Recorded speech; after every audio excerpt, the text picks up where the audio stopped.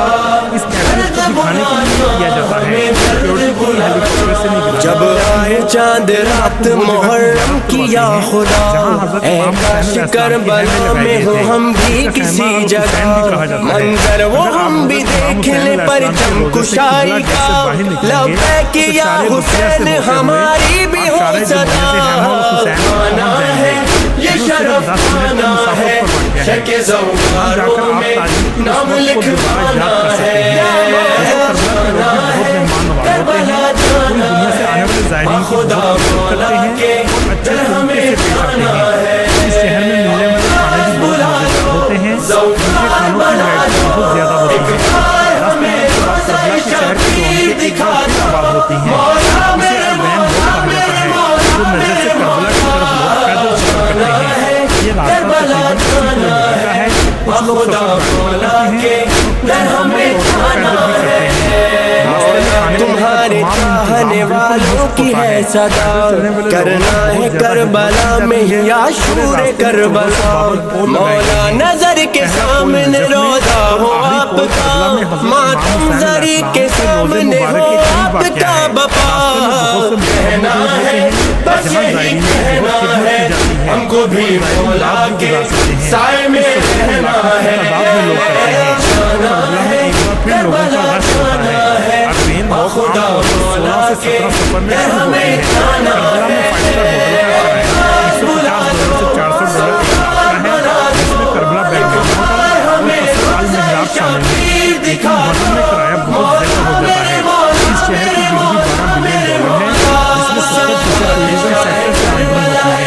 اس شہر میں 98% عرب شیعہ مسلم رہتے ہیں باقی 2% مولا ہمیں بھی اپنی زیارت کرائیے فاطمہ کے لال ہمیں بھی بلائیے. زوار کربلا کا ہمیں بھی بنائیے جاگیر با وفا کی ہمیں بھی دکھائیے. آنا ہے روز وہ آنا ہے ذکر مولا کرنے ہم کو بھی آنا ہے. کربلا جانا ہے بخدا مولا کے در ہمیں جانا ہے.